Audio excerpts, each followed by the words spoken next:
Okay,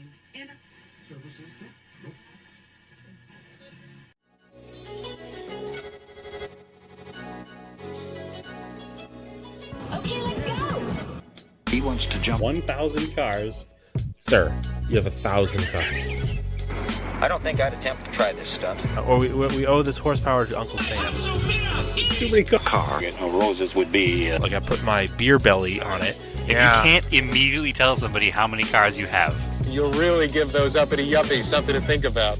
Stay on the bar. Don't go off the bar with your Bronco. 1980 Volvo horns, what's right? Yeah. I want the man's coolant. And he's like, oh, I thought it'd be small. It's for a small car. And I'm like, yeah, but it's still an automatic transmission. They're never going to be light. It's definitely going to have to crash. Starting off with Brad buying another car. That's the West. Internet. You know, is this a Nigerian oil print? I also wish you drove a tan Camry. Anyways, Anyway, that's a horrible, very horrible podcast content. very Talking about a picture. inside joke. It loves to be driven hard.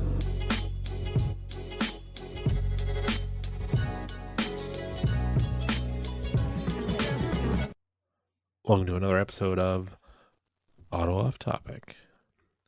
How are you, Brad? I'm good, Andrew. How are you today? I'm doing just great. Welcome to Wednesday. It is Wednesday, my dudes. Do you remember how last week it was like, I got a lot done in the past week? Yeah. This week was not like Oh, that. okay. I mean, some stuff still got done. So we're okay. But not a lot. So we have some things to talk about. Okay. How was your week? Did you get a lot done? No. Nope, I did not. That sound confident. No, I cleaned the back seat. I mean, what do we say? Just do an hour a day? I don't know. I guess it's an hour a day once a week. I cleaned the back seat of the Montero junkyard seat. That came out pretty nice. So I just haven't done anything else with them. I just wanted to clean them at least. So they weren't just like funking up everything. Sure. And they look better? They look a lot better. And then I was like thinking about the Gallant. And I was like, oh, that's right. I have a bunch of parts to upgrade the fuel system. And since I have to drain some of the fuel out and disconnect the fuel rail to drain it, and I would have to do that to change the injectors, I'll just do that. But I needed a couple more parts. I didn't have I got used but nice RC550 injectors, but the O-rings on them looked okay, but I was like, I'll just order new O-rings because that'd be really annoying to put them in and have them leak. So I'm waiting for those. Very much so. And then it's got the fuel pressure regulator. You need to add. I'm like, oh, I don't have any place to mount that. And the way I did it on the Talon was I took on the DSM, at least in the turbo ones. I don't know if yours has it, where that little silver box that's like the injector resistor thing that's on the firewall. Yeah, on the firewall. It's sitting on a bracket or just above a bracket that holds some solenoids. Well, I took that one, or I found a second one, and on the Talon, there's an unused threaded 6mm hole on the firewall that bracket lines up with. And then the top of it goes over the pinch weld on the firewall up to the cowl. And you can put a riv nut in there, and then boom, you've got a bracket that fits perfectly. And I mounted the fuel pressure regulator there on the Talon. So, it's crazy because the Gallant firewall is nearly identical. It's so weird that they're such a different car, but like the firewall is nearly identical. Subframes are basically identical, but completely different body. But there is so much parts sharing that it's it definitely is obviously the same manufacturer. Yeah. So that hole is also there on the Gallant. But the Gallant uses a different bracket to hold that transistor. It looks slightly different. But I found it's Miller's Import Parts in South Carolina. Okay. The guy basically deals exclusively in buying DSMs to just part out. He has a massive junkyard, just just finds them out of other junkyards too sometimes, and just puts them in his junkyard just so he Sure, can I hoard all the think parts and sell them to people that need them. I may have dealt with him in the past. Yeah. What's his full name? Do you know? Steve Miller. Familiar with his music, not Yeah. him. I don't know if you like scooch up on the mic a little bit. You're like very, very quiet. Oh, yeah, no problem. I can do that. So I order one of those. That's coming. I'll modify it, throw a couple riv nuts in it, and I'll have a place to mount the fuel pressure regulator.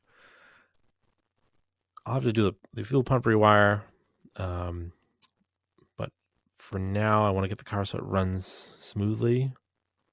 I'm pretty sure the gas is bad. I don't think the injectors are clogged, but the injectors are original. They're 30-year-old injectors, so maybe they are. Who knows?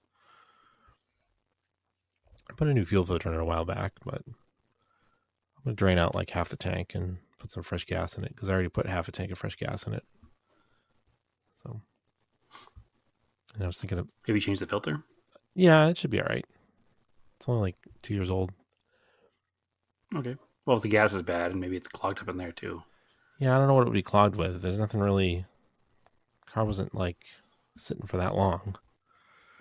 It's frustrating because it seems like gas lasts 1 year now. Yeah, and like I don't know, the Talon wasn't that bad, but I've had it out more often and run more fuel through it. But I found some like Advanced sells it. It's like VP, like octane, super octane booster. I was like, oh, I'll throw some of that in there. Maybe it'll help bring it back at least so I can run through that tank. Sure. I'll just I'll just get it running and just drive it around without putting a heavy load on the car, going into like stay at a boost, just try to use up some of the fuel that's in there. But I don't know. I want to get that taken care of first, and then I'll figure out. I want to work on some other stuff on the Talon too. Switch out the O2 sensor that's broken for the newer one, or the wideband gauge, and then get working on the front mount for that. I was like, I have all this stuff I got to do that I can do while the cars are just sitting there. And yeah, so that's. I was like, I might as well get that stuff done because I set up shipping for the Volvo. Yes. Exciting times. You'll have a new project to work on. Yeah, I mean... And I'll have one less car in my driveway. That's true. I still need to get the... it's still been, like, cold on and off here. It was finally, like, a little bit warm today. I gotta get the cover off the G20. But... Did you...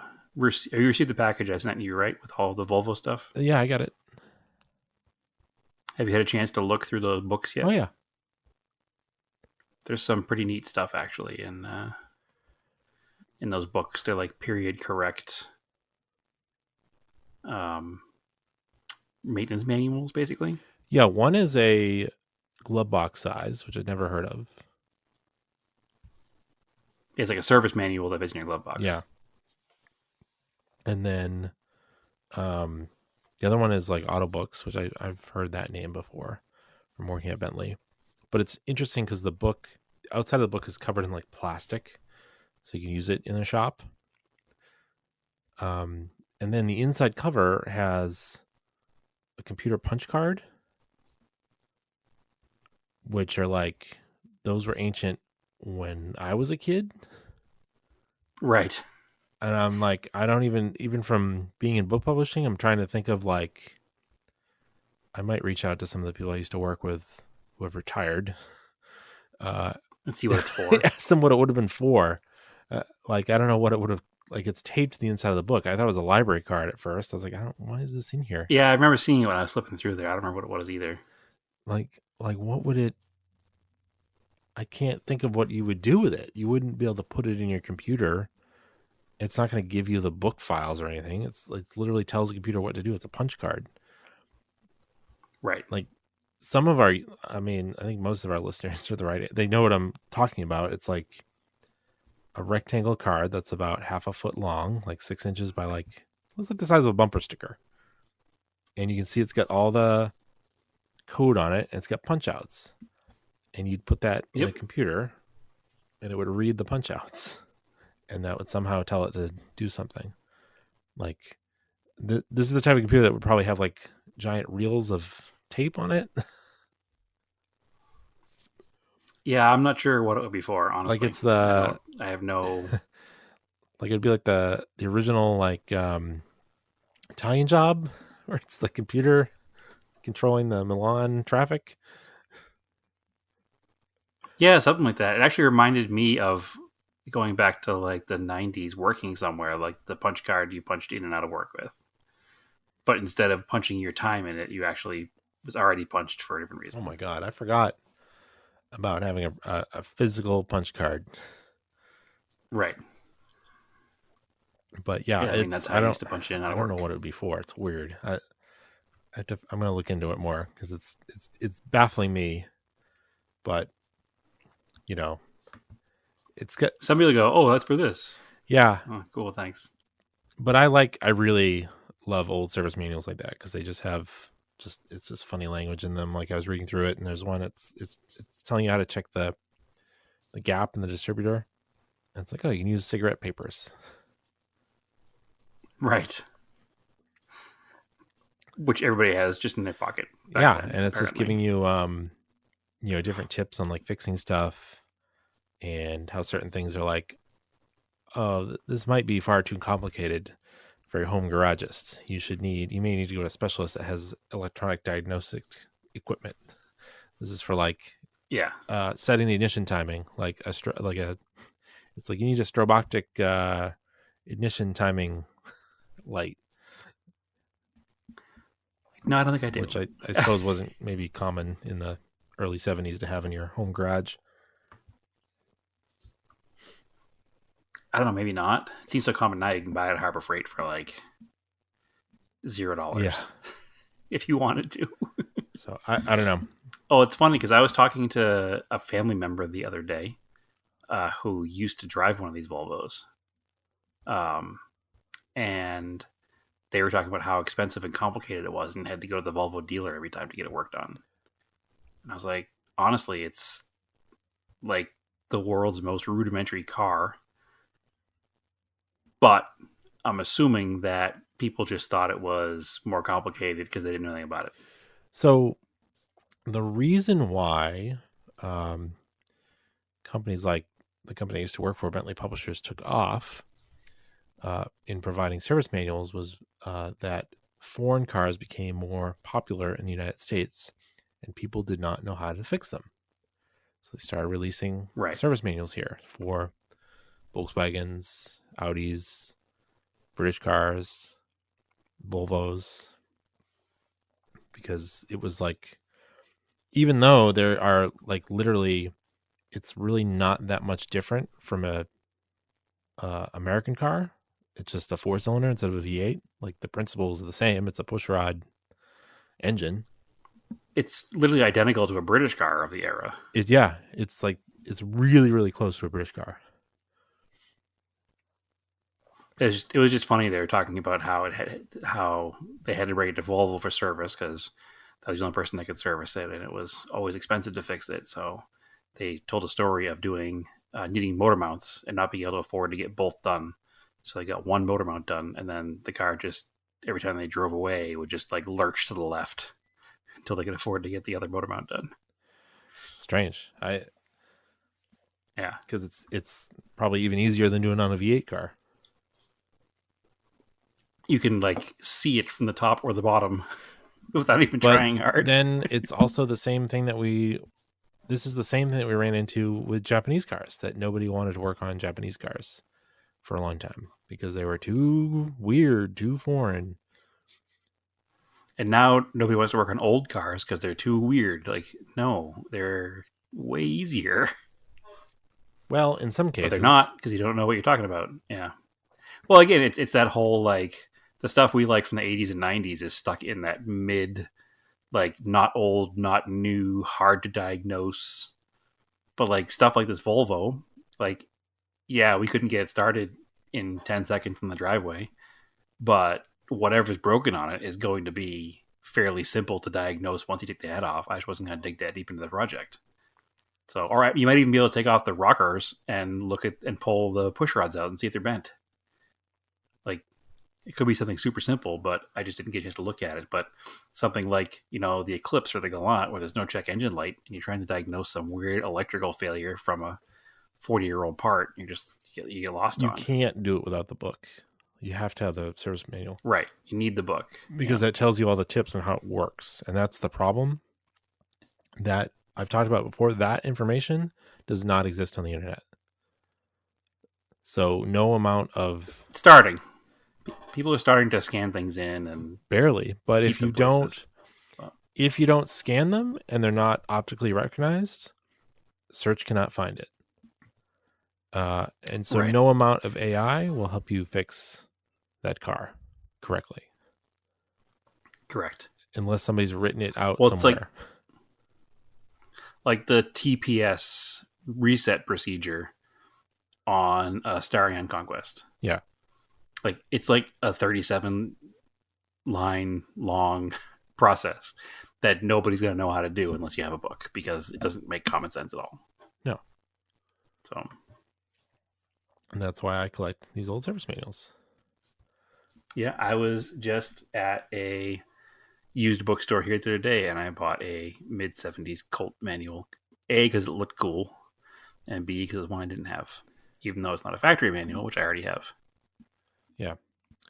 But somebody has scanned a lot of the old Volvo ones, and I have to play with it some more. I had it open in Acrobat, and I couldn't get it to recognize the text, strangely. So, because if you're using Acrobat Pro, it does have some Adobe AI built into it. It will summarize a PDF now, which could be useful if you can get it to recognize the text that you're looking at. Something I'm trying to figure out. Trying to figure out ways to make it useful, because right now there's not really a lot of ways that it's useful. It's really weird. Sure. It's just good at co-opting and stealing other people's work. That seems to be what all AI things are good for right now. Yeah. But if you can figure out how to make it useful for highly advanced search, which is really what it is, that would be very useful. But anyway, that's an interesting way to get there from a 69 Volvo to AI. Yeah, with nothing in between. As it sits right now, the car, I haven't touched it in a few days, but I did put some Marvel Mystery Oil down the spark plug holes just to see if it helps free some stuff up. Yeah, I don't know if the rings are stuck. It could be from sitting. It's the only way to find out, right? It's worth a shot of a few ounces of Marble Mystery Oil in there. And Yep, absolutely. that's supposedly, you read on the internet, people have brought back engines with zero compression by putting Mystery Oil in there for a few days in each cylinder. So, it usually happens, right? When an engine sits, the rings just get compressed and it's like it won't run to get warm enough to make them pop back out. So you need something to free them up. Which in this case would be Marvel Mystery Oil.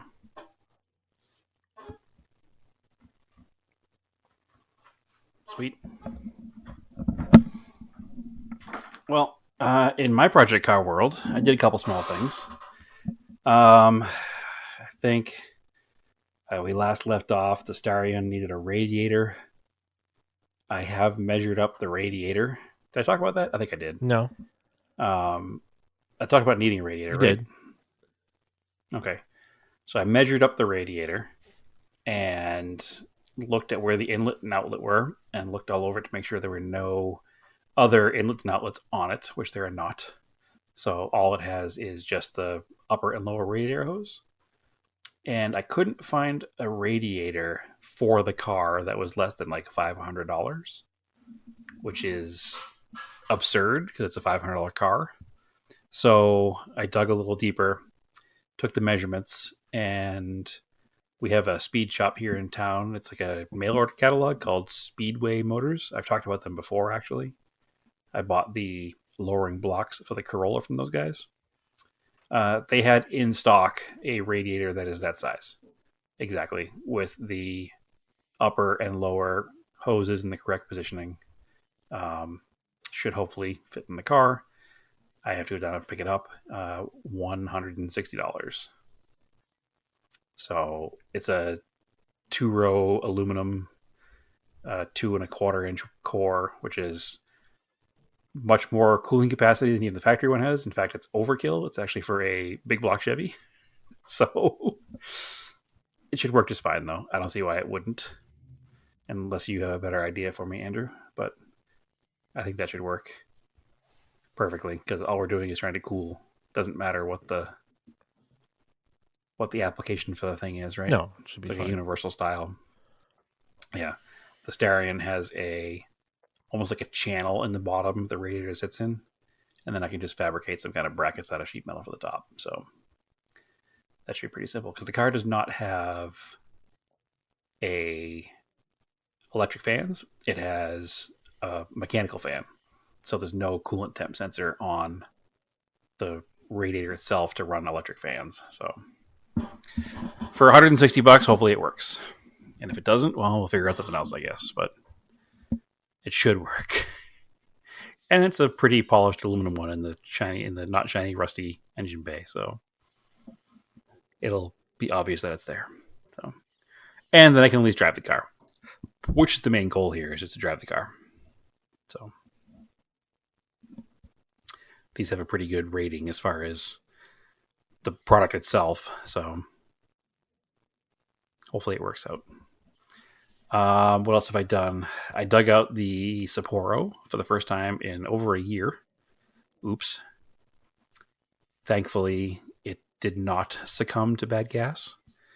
It had a full tank of gas, or almost a full tank of gas. I put, I think, 4 gallons in it when I left just to get some fresh gas in it. And it drove mostly fine. There were a couple times it wanted to kind of sputter and die, but once you got the fuel flowing through it, everything worked well. So we had a Arizona Classic Japanese Car Club event on Sunday last week at South Mountain, and it was the only car I have that runs and drives that hasn't been there. So I figured I should probably bring it to that event. So I did that. And then I think the biggest news is we got an engine in for the Mustang. Nice. Yeah. I think I told the story here about the engine company in Washington. It is a correct casting number Ford 302, set up exactly as the 68 302 is supposed to be. It's a long block, so its heads are on and the crank is installed. All we have to do is put on our intake manifold, oil pan, valve covers, basically, and then the ancillary devices on the front, water pump, alternator, that kind of stuff. But so that is here. That came via a truck and a pallet to our front yard. And let me tell you, as a residential address, getting a pallet dropped off in your driveway is not convenient. It's not convenient. It's more convenient than going to get it. Maybe. If I'd gone to get it, yeah, probably more. You would have been getting it out of a pickup truck. Yeah. It might have made it easier, actually. And here's why. So, you're familiar with an engine crane? Yeah. The legs on the bottom of an engine crane are spread at a 30-something degree angle at the joint point. Sure. So they can fit in between the front wheels of the car going over the radiator support. But they're so narrow together that they don't fit around a pallet. Nope. To lift the engine off the pallet. Nope. So now we have this engine on a pallet and no way to lift it off the pallet. And it was like a pyramid of pallets this thing came on. Like, it wasn't just on the bottom pallet. There were 2 pallets on top of the pallet of smaller sizes to get to the engine on top. Cut away the big pallet. Which was... We did, but at first we were trying to figure out how to pick up the whole thing palletized. And it just wasn't working for sure. So maybe it's because we were tired. Maybe it's because it was nighttime. Maybe it's because we hadn't had dinner yet. But man, it was not an easy task to figure out how to get that thing off the stupid pallet. Because the worst part was that on the top pallet, where the engine was sitting, it's only attached to the pallet via metal strapping wrapped around the engine to the pallet on top of wood that's cut to like set the engine into. So when you cut the top pallet off, the engine is no longer supported by anything. So that was another issue we were having. And we couldn't pick it up with the engine crane, which was our plan all day. So eventually we did wind up sliding the middle pallet off the bottom pallet, and then sliding the top pallet off the middle pallet. And we went to Harbor Freight and picked up a couple of those rolling carts they have, like the flatbed. Yeah, the moving little ones? carpet covered with 4. Yeah, I don't know what they're called. They're made for moving. Moving carts? Sure. So we picked up 2 of those because that was about the size of the top pallet. And we were able to lift the pallet with the engine on it just enough with a combination of 2x4s and a floor jack to get the one pallet under one side, and then one moving dolly under one side and the other moving dolly under the other. So now it's sitting on moving dollies out of the way, and the bonus of this whole thing is now the engine crane could pick the engine up from these pallets because the smallest pallet on top is now narrow enough to fit. So it was a whole comedy of errors trying to figure out how to move it. And the 2 of us not being equipped here to move an engine without having proper pallet jacks and other hoisting systems other than just that engine crane wasn't pretty, but we got it taken care of. So it's now out of the way, and that's all that matters. So we have this weekend's project to do some more under hood restoration of the Mustang to prep it for the engine to be installed. So we are moving along finally.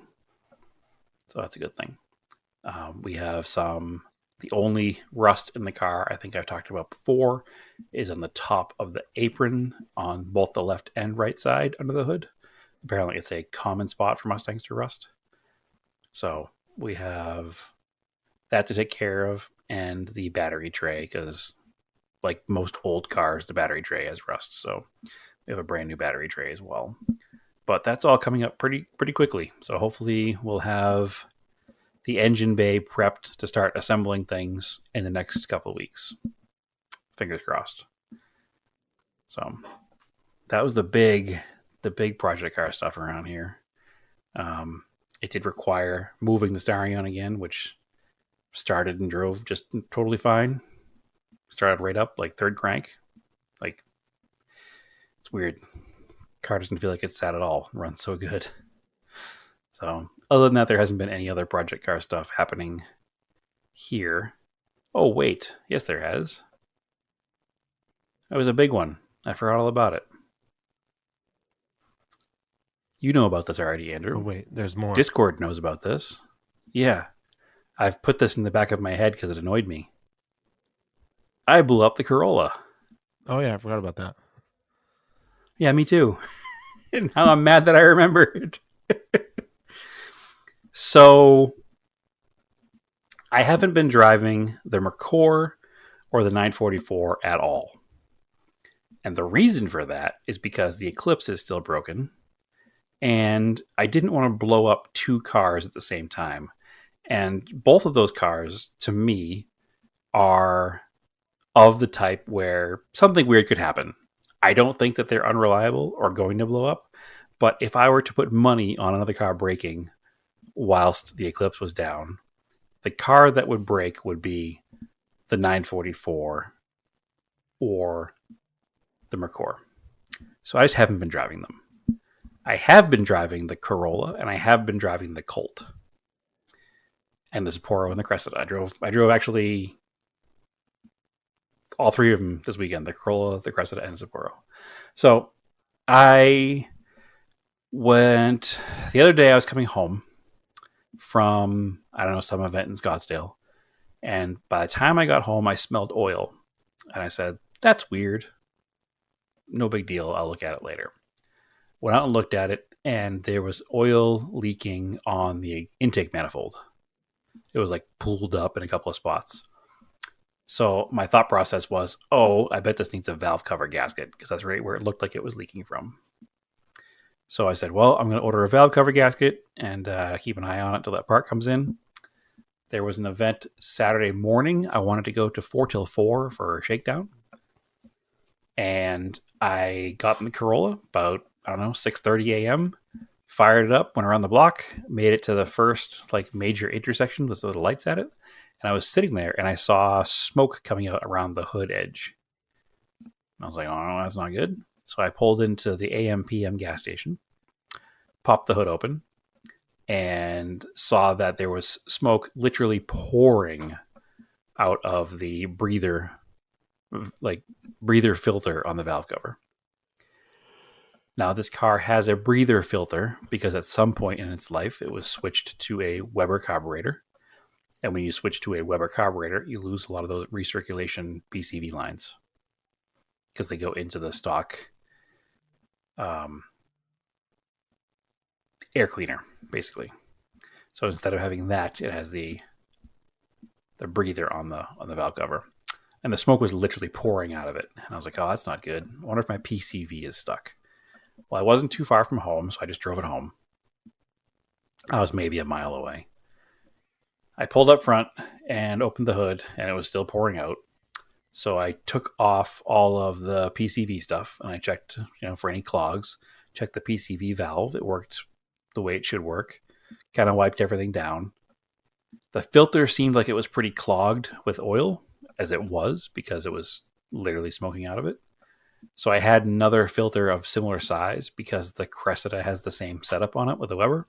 So I just pulled the filter off that car, put it on the Corolla, and I was like, well, hopefully it's just clogged.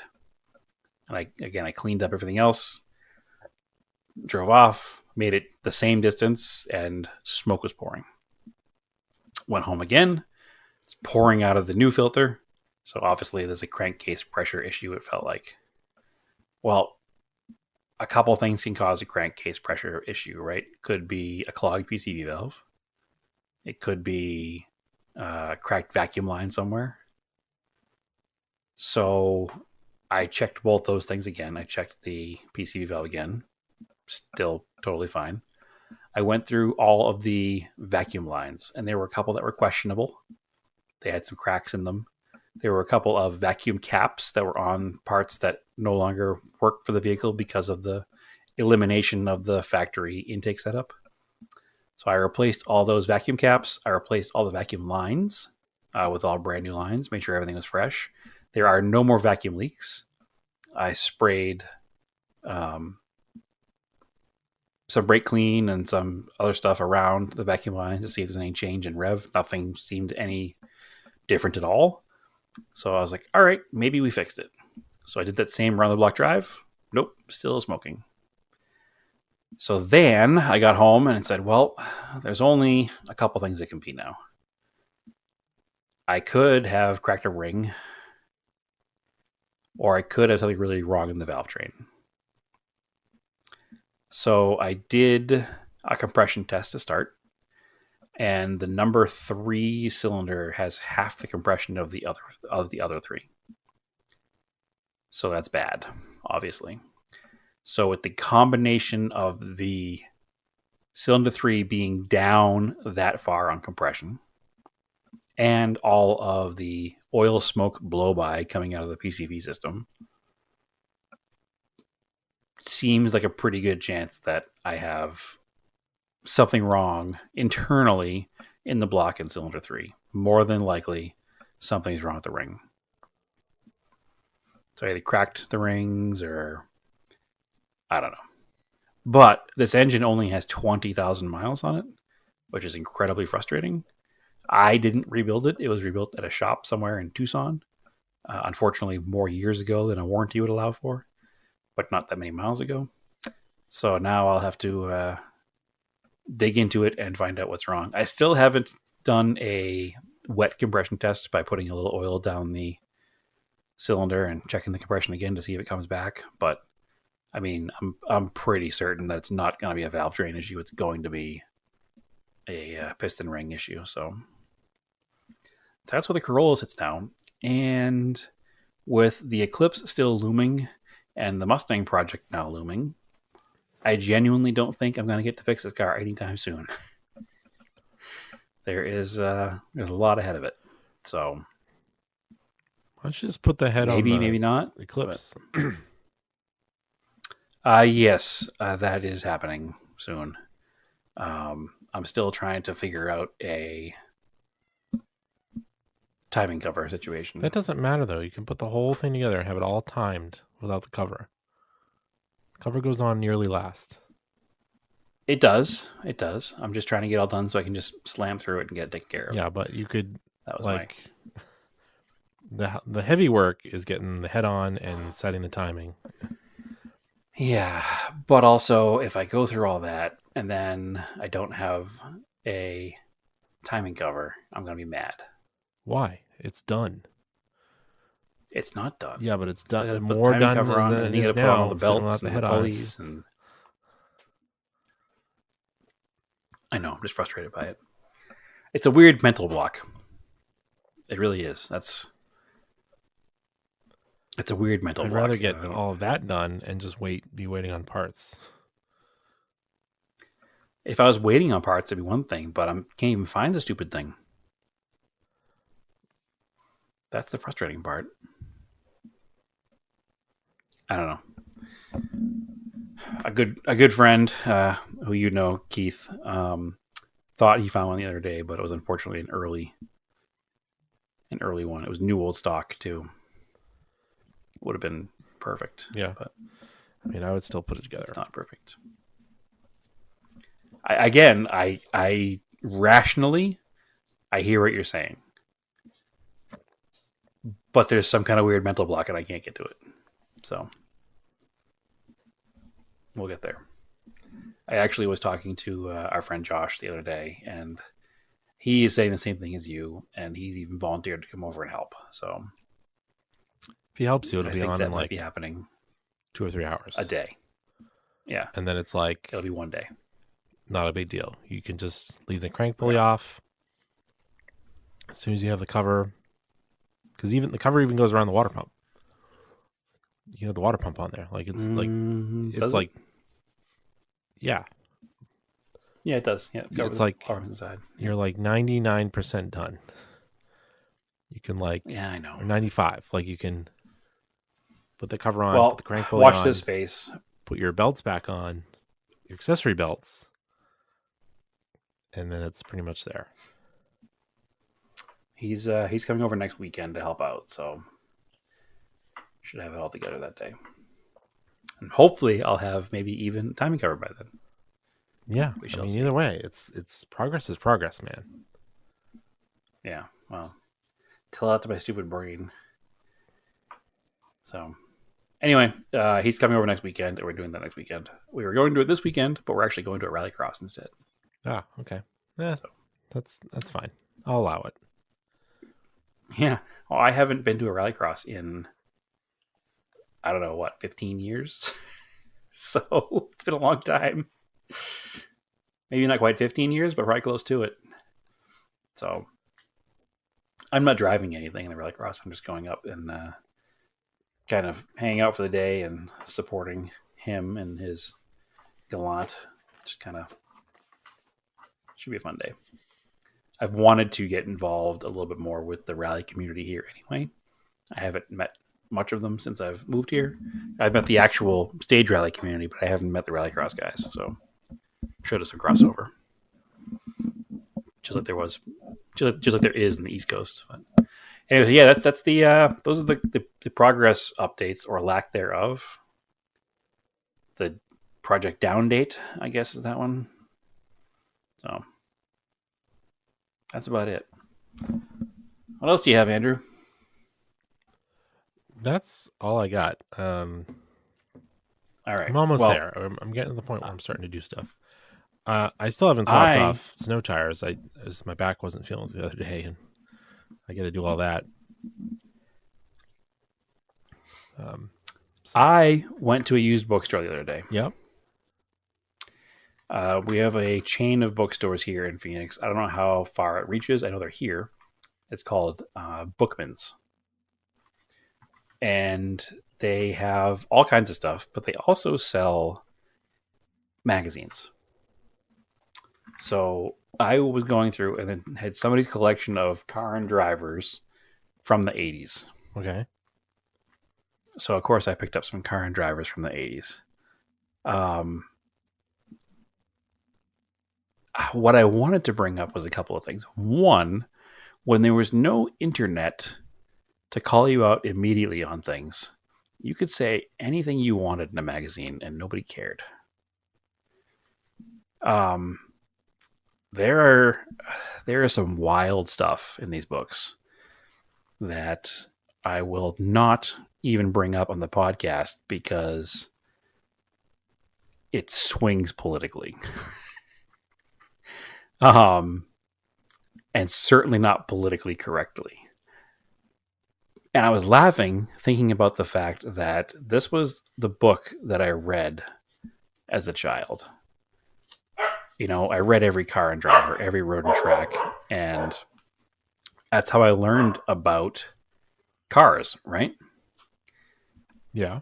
But also, I would read everything in these books, and you would certainly have your mind swayed in certain directions.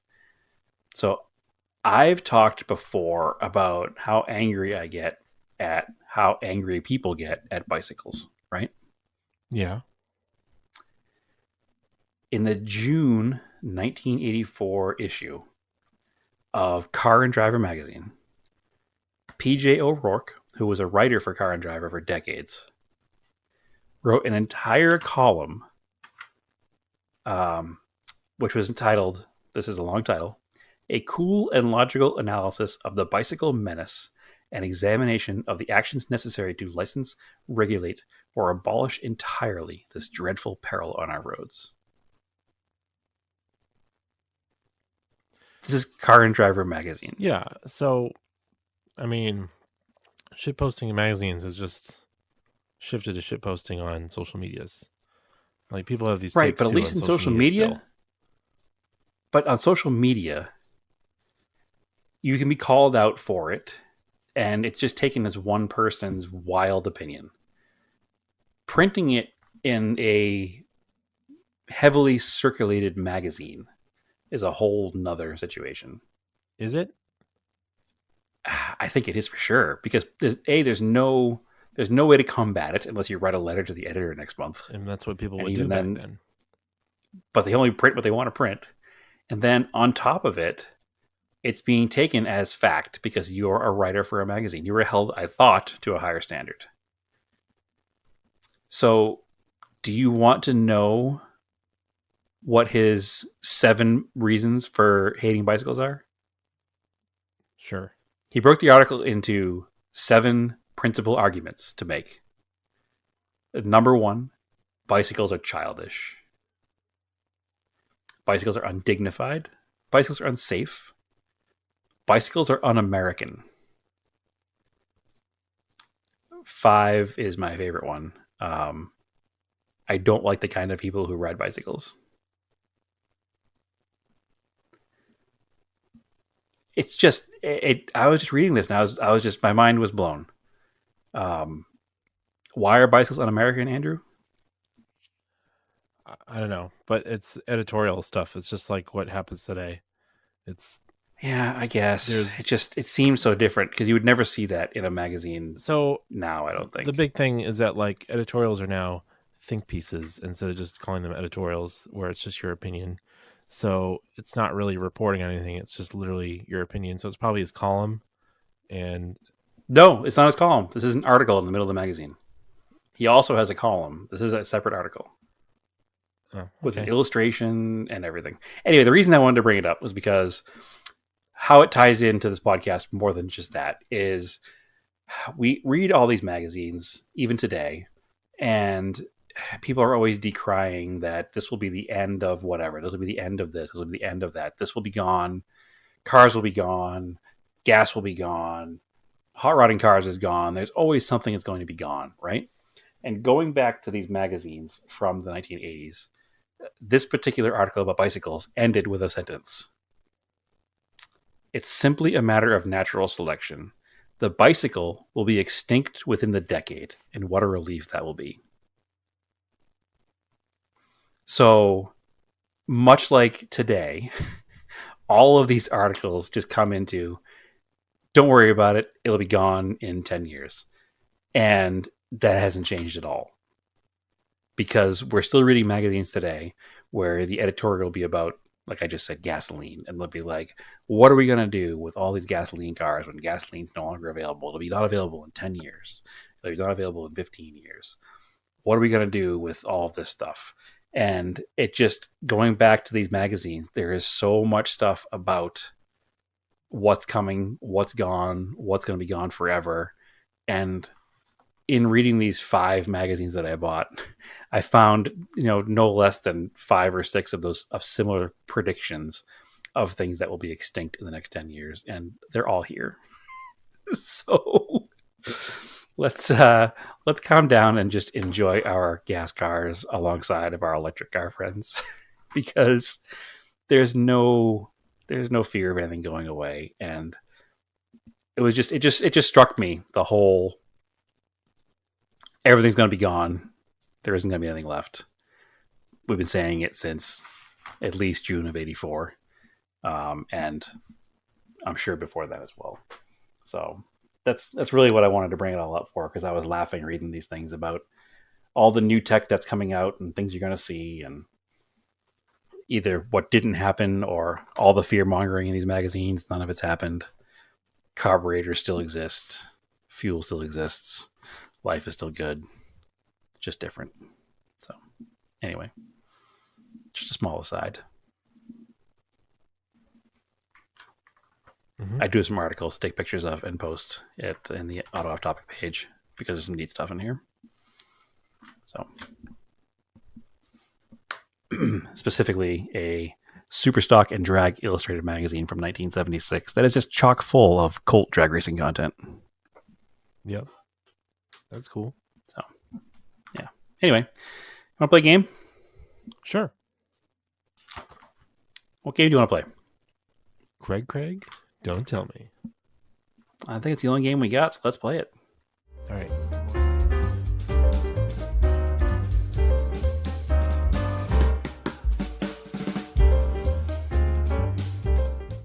All right. Want to go first?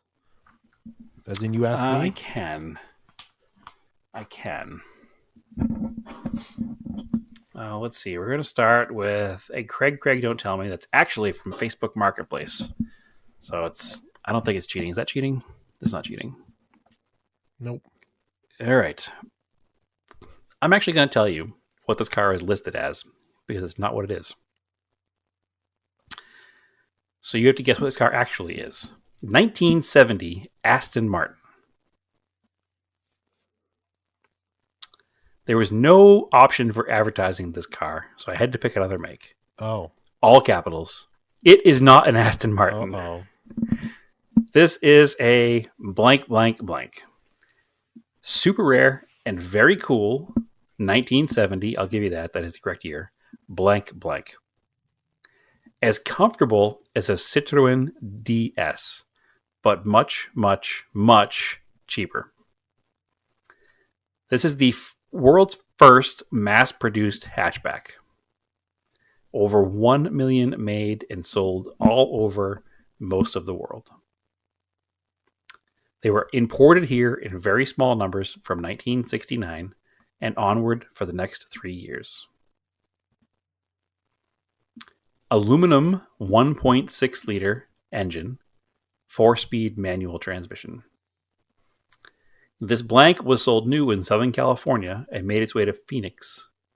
It was parked in 1984 and has been sitting for the last 40 years. Obviously indoors because it is immaculate. There's both service documents for when the car was new and a logbook from the previous owner showing when he filled up the car, did a service and or repair work. The mileage is a little over 80,000.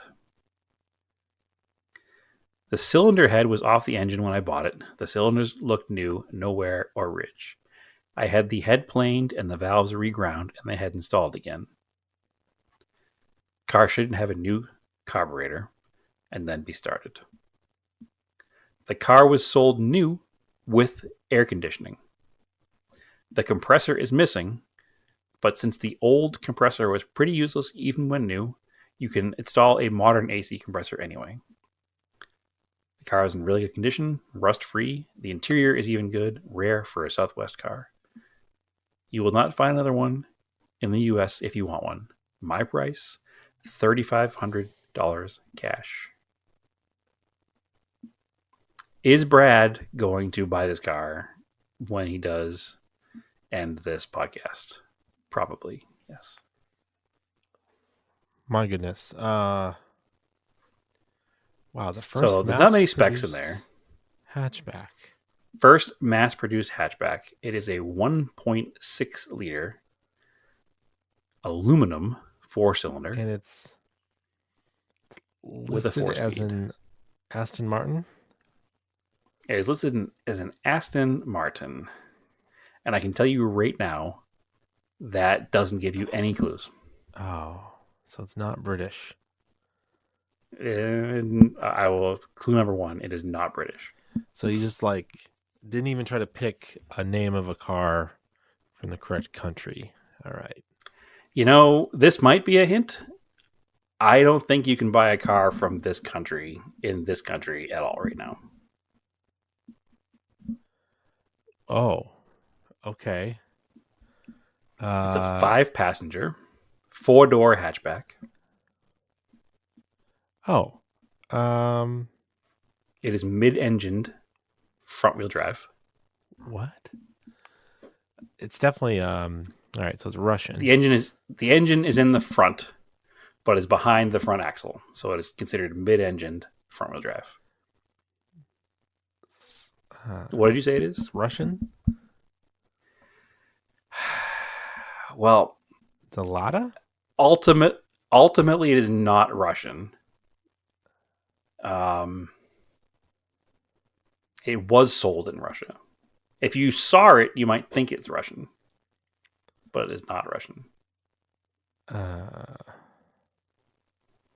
It's a Lada.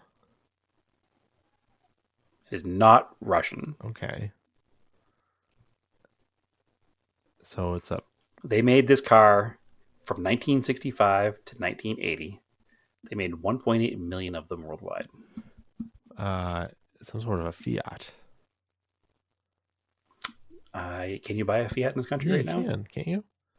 And yes, but I said you cannot buy a car this car because manufactured in this country right now.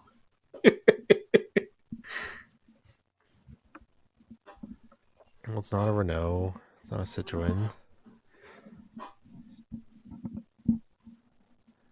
This is an extremely obscure car. I never said it wasn't a Renault or a Citroen.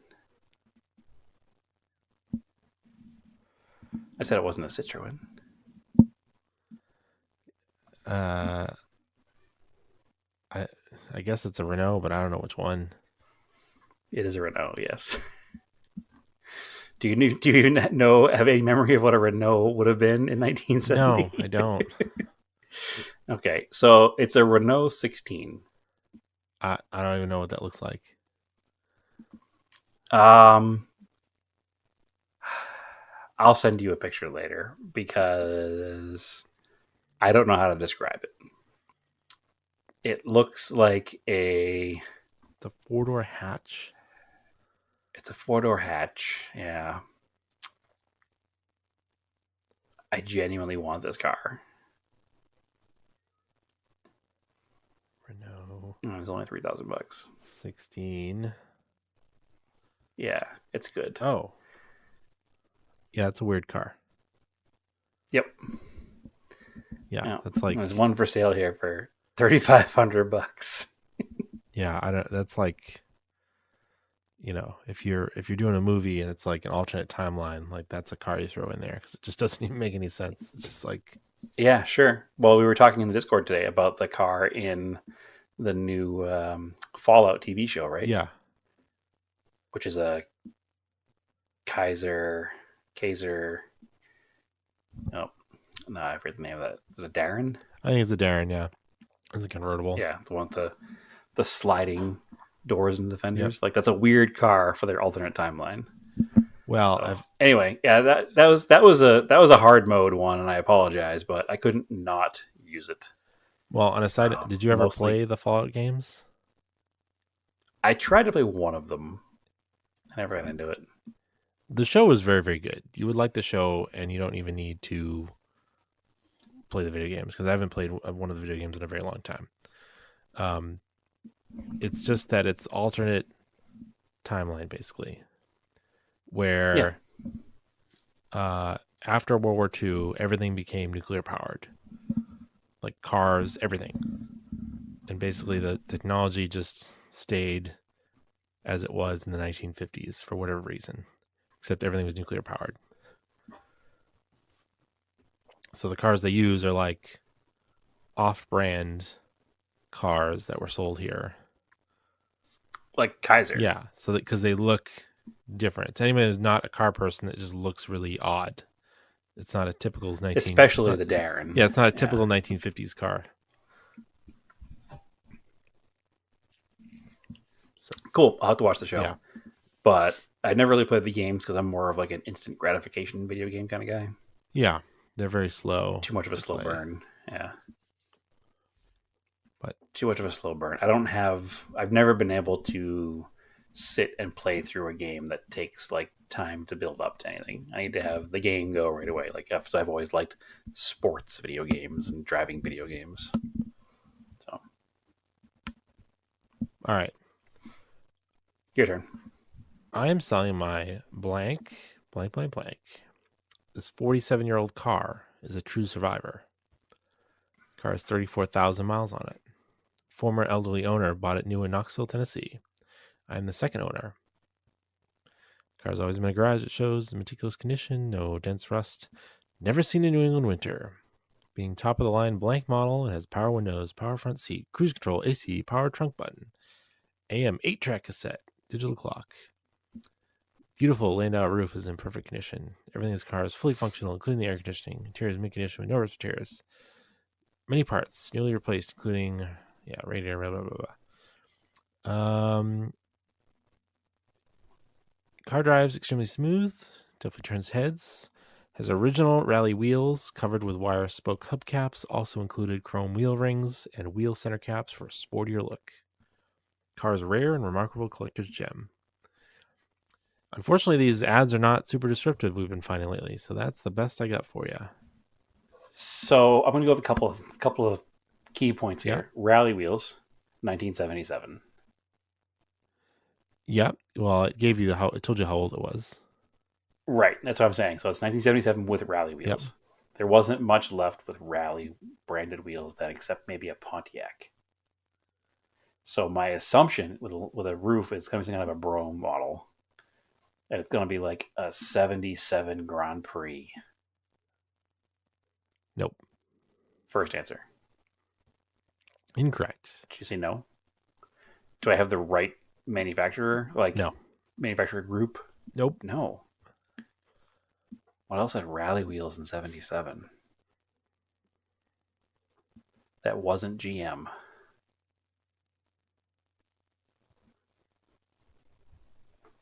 I guess maybe Dodge still did. Maybe. 77 with a partial vinyl top. Could be a Cordoba.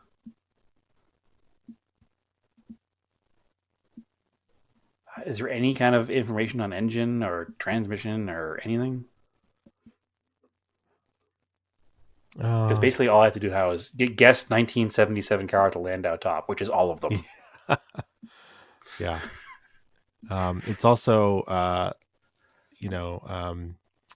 prosthetic limb, yellow beige. Okay. Now I'm picturing a Cordoba. There's nothing about engine, transmission. No, nothing. Oof. I'm again 77 Monaco, Dodge Monaco. Nope. Is it a Chrysler product? Nope.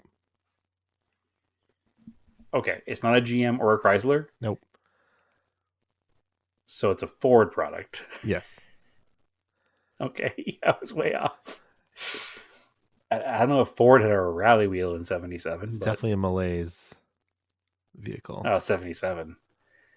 Landau top. How many doors does it have? 4 doors. 4 doors. So it's an LTD? Nicer. So it's a Lincoln town car? Maybe it's not. Maybe nice? it's nicer. I don't know. It's would be an alternate to an LTD. So it's a Mercury Grand Marquis. No. I guess I'm not going to get it. I'm going to guess every car built that point. So yeah. The Grand Marquis I think would have been an LTD equivalent, or maybe a Zephyr. This is a Ford Granada Ghia. Oh, cool. So, embarrassingly, I know the Granada is a smaller car than an LTD. Yeah, I realized that after I'm looking at it. It's hard to tell. Nothing next to it. The Granada would have been like the replacement for the Torino. This is a terrible car. This is a nice example of a terrible car. Yeah, that's the kind of car that's just like, it's a car. It's just like a background movie car for something set in the 80s. It's car. It's car. Yeah. What is that? It's a car. I'd probably drive it if it's really nice, just because. But just not forever. We were talking about this on the Volvo. I really appreciate they've got year of manufacturer plates on it, so it looks really good with it's got, the mass plate with the white, with the red letters. It looks perfect on the car. Yeah. Take a grainy picture; it'll look like it's in period. Yeah. Yeah. No, it's kind of neat. I'd like have one to I don't know, daily for a little bit and then move on for another car because I'd be tired of it pretty quickly. But that's a car. And that's all I could say about that. Yep. Yeah, I know it was gonna be a tough one because there wasn't much to go off of. No, and like I said, 77 with a Landau top is. You can get a Camaro, I think, with a Landau top in 77. So there wasn't much you couldn't. I know you can get a Mustang with a Landau top because it was also called a Ghia. So, all right, blank. Rust-free Arizona car, second owner, factory paint and stripes, glass rear window, alloy wheels, recently sorted out car, bumper to bumper, new suspension, 4 new struts, new tires, brand new alignment. But I made a mistake at low speed in the rain and slid into a curb. The front fender and hood are likely available for $600. Rear suspension needs to be replaced. Fresh engine service, tune-up, plugs, wires, etc. Flushed and filled transmission, and rear transmission drive assembly. Bring a trailer or tow dolly. Copy of clean VIN background with all green check marks available. I have a video of the engine running. Can see and hear the tachometer working in full range and smooth idle. 5-speed transmission. Rear wheel drive. 145,000 miles. What kind of car are we talking about that is freshly restored and then freshly smashed?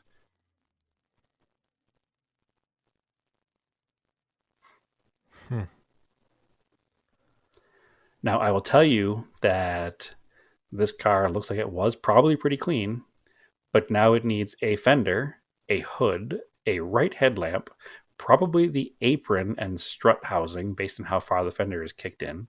The passenger side rear wheel is pointing downward towards the ground and towards the front of the car, and the wheel is cracked.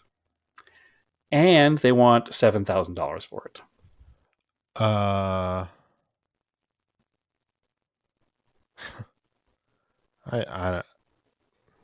You own one of these. I own one of these. Mm-hmm. Your family does anyway. Oh. Okay, it's a Super Beetle. It is not a Super Beetle. Okay. Think of another car with a glass rear window option. Oh, okay. Yeah, Miata makes sense.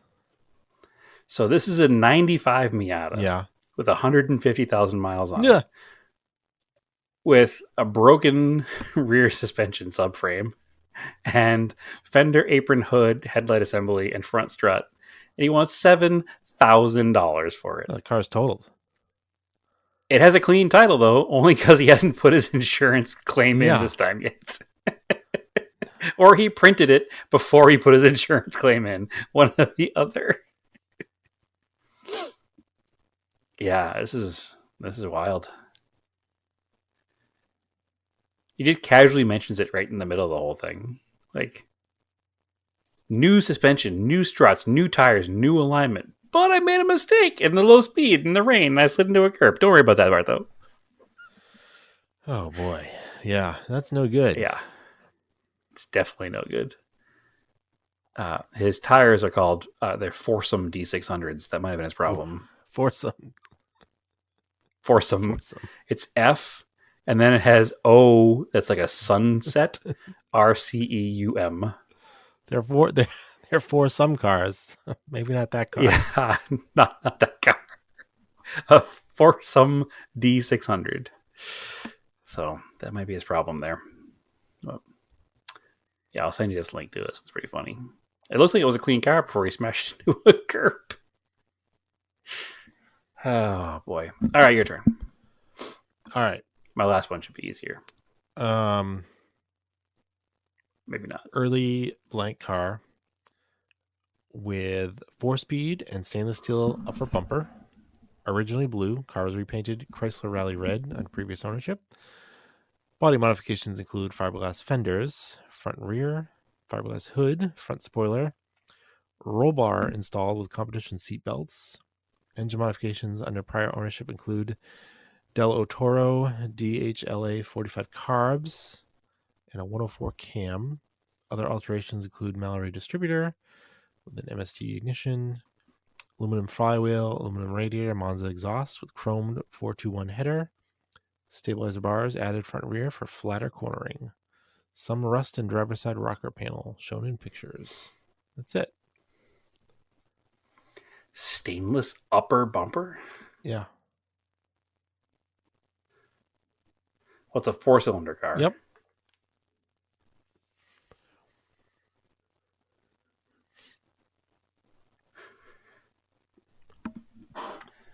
They made up like stainless bumpers on Triumphs, but it wouldn't be an upper bumper.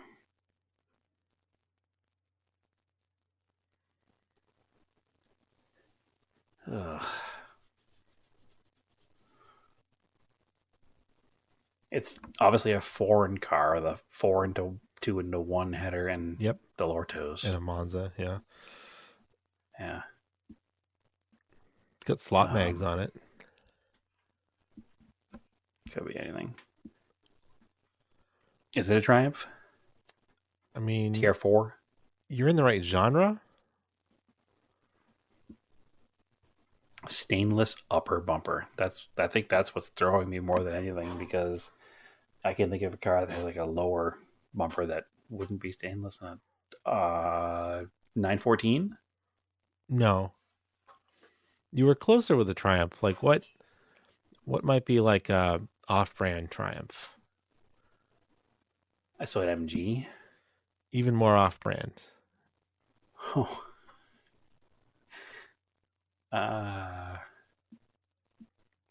This car, people definitely would tell you all the time. They definitely ask you all the time if it's a Triumph.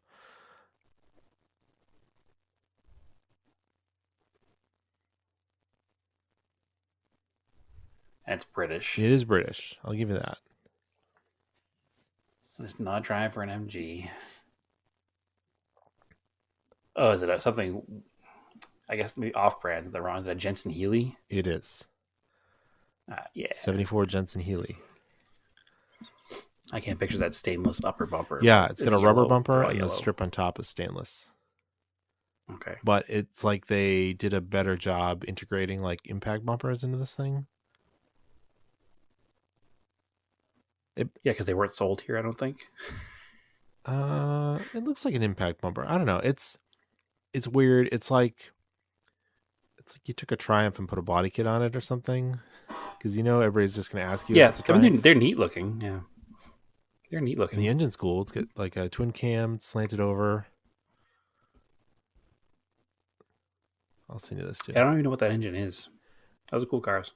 Yeah, it is All a right, cool car. I got one here that has a lot of info. Okay. Blank, blank, blank sedan turbo. Yep. We're bringing to the market this beautiful and rare blank, blank, blank sedan in polar white over black leather. This two-owner blank was purchased new in Charlotte and lived on the East Coast for a few years before coming to Cali in mid-'99. The second owner kept and used the car in SoCal for 25 years before recently trading it in on a new model. This blank turbo was extremely well cared for and diligently maintained, as the Carfax history report details. This was the big boy blank to own in the early 90s.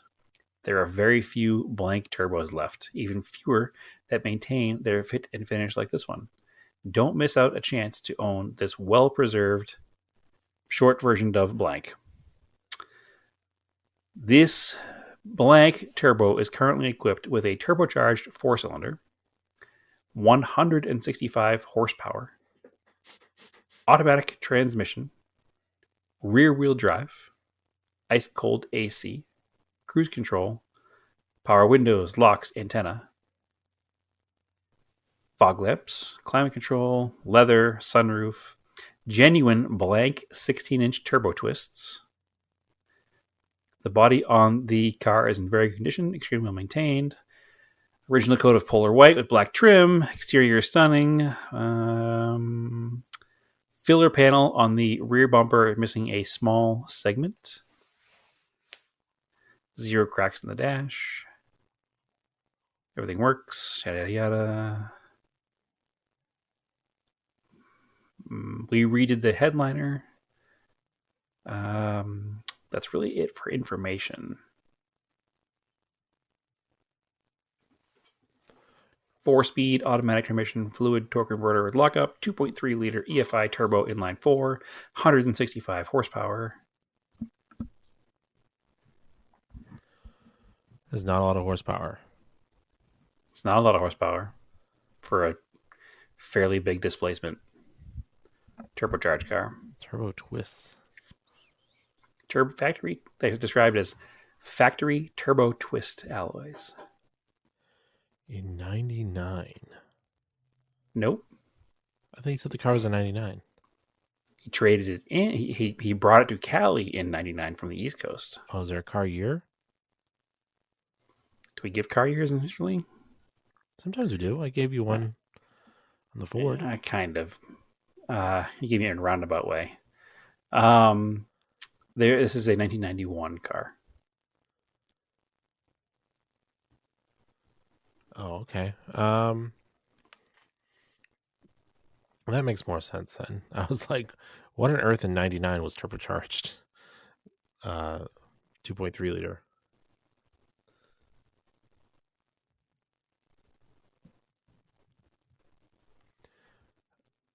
I don't think you can still buy a. You couldn't get a Fox body with a turbo at 91, could you?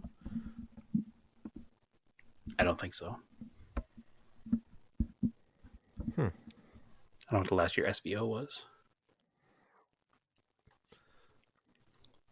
Well, is it a 944? No. It is rear-wheel drive. Turbocharged rear-wheel drive. 4-cylinder.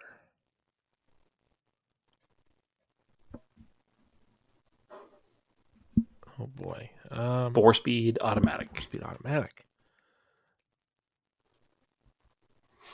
We got you a 2.3 turbo and we lost you at 4-speed automatic. It's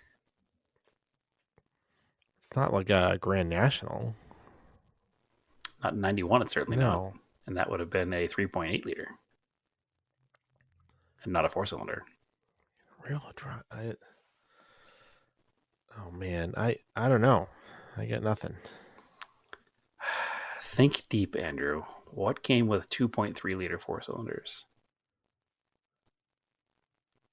Oh.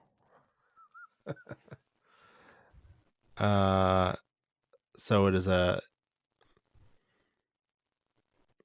it be a 240? You're in the 740. right manufacturer now. You're got to go a little more upmarket. 940? 940. Oh, weird. 1991 Volvo 940 4-door sedan turbo. $12,940. That's not too bad. You don't think so? Turbo cars For a 91 940 for 13 grand? Seems like a lot of money to me. Yeah, turbo cars definitely. For not a 740. The 740 I can see being worth a little bit more, but the 940 is kind of a. I don't know. It's not pretty. 740 is better looking. And by turbo twists, they probably don't know that the Volvo enthusiasts call them hydras. Yeah. But the seller does not know that. If you had said hydras, that would have been all over. I was just reading the description. I do like that they shortened it at one point to don't miss out on a chance to own this well-preserved VO. That's weird. Never heard that before. Yeah. I mean, it is very clean car. I just don't think it's worth 13 grand. If it was like a super low miler, maybe, but it's got 150K on it, which is low for the year. It is clean, but I don't know. I could think of better uses for 13 grand. So, you get another one for me or no? Let's do one more quick. Finish this up. Okay. All right. Bought this car as a project and lost interest. This is a Brad's entire driveway. driver quality car ready for the season. Many recent parts upgrades. Still need bodywork and paint if you want to be a show car. It's really not that bad looking. People's perception of how bad paint is really odd. Also, people think that cars need to be perfect to be like car show car. Like, yeah. No, there's a very, it doesn't have to be that way. All right. Originally a white car that was painted red at some point. Has rare custom car concepts. T-tops in good shape. T-top frame is aluminum, so no rust, no rot up top. New windshields. Has rear window louvers, traction bars, subframe connectors. Original 5-spoke blank wheels. Subframe, rear frame rails, great shape. Good running 350, Holy Carb, electric choke, Elbrock intake. HEI distributor, headers, new oil pan, Felpro oil pan gasket, new rear main seal, flywheel, high torque starter, poly motor mounts, so it probably idles like crap. Yeah. Dual exhaust from the headers back. Just converted to Muncie 4-speed, her shifter, McLeod street strip clutch, new linkage, Z-bar, pedals, bearing, Spicer U-joints, poly trans mount. It's got new brakes, new headliner, blah, blah, blah. Well, this is one of two cars. I'm going to stop you right there unless there's some I think you got humorous reason to keep going. It's probably not custom car concepts. It's probably Cars and Concepts. It's probably the name. Cars and Concepts was the name of the T-top manufacturer of Camaros in the mid-70s. So with the 350, I'm going to go with it's a Camaro, not a Pontiac. So it's going to be a 70, who knows, 77 Camaro. On it. 77? Yeah, 77. C28. Yeah. People didn't normally put the T-tops in the earlier cars. And I think the later cars had factory GM T-tops. But it was like 77 and 78 maybe had the Cars and Concepts T-tops. So they're kind of like A&C, like ASC, the American sunroof company that cuts sunroofs and convertible tops into cars. Yeah. Car literally needs hey, an easy one to wind it up. Car literally needs a good. buff. It doesn't need to be repainted. Yeah. Maybe it does need to be repainted. You're only looking at pictures. I have one more that I want to read to you real fast because it's quite humorous once we get to the bottom of what it is. Go for it. All right, real fast. This is a blank, blank, blank sedan, 4-door. Get financed now. Get pre-approved for your $88 monthly payment. Vehicle details, 1992. 4-speed automatic. Inline 6. Double overhead cam, 16 valve, cylinder.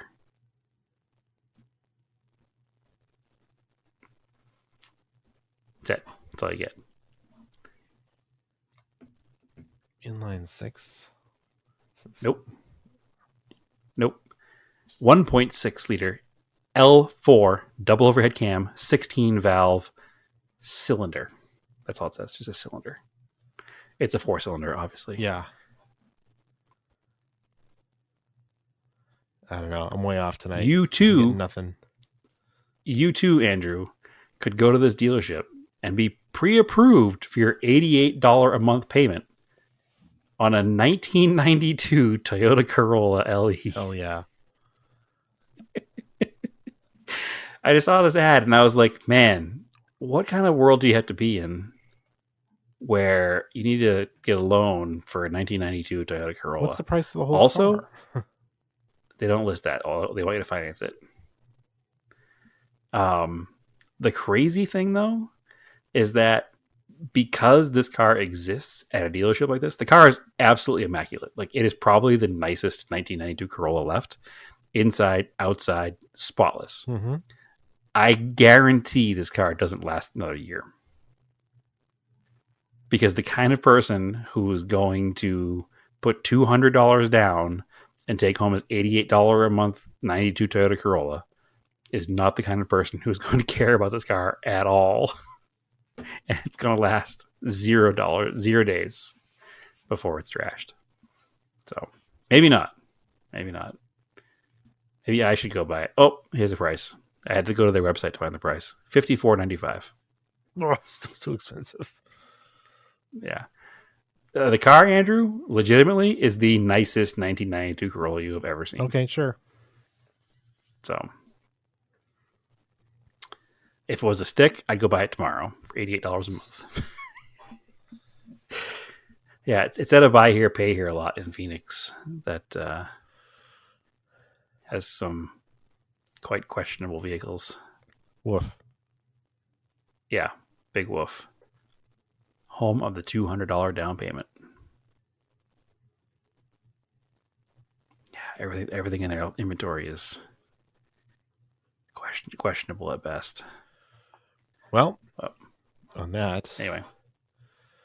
On that note, let's end the podcast. Podcast ended. You too could support this podcast for the very low price of $0 per month. Always. It's free. Never anymore. Come join the Discord. That is also free. All you got to do is bring yourself and some project cars you got to share.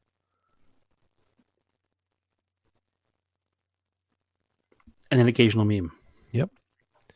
So, as always, you can find us. I almost went into it. You can find us on Auto Off Topic Podcast on Facebook, Auto Off Topic on Instagram and Threads, and I am Erased in Anger on Instagram and Threads. And Brad, where can they find you? I am TSISS350 on both those same places, and you can find me there. All right, Mostly. cool. So, as always, keep your cars analog and aim for the roses.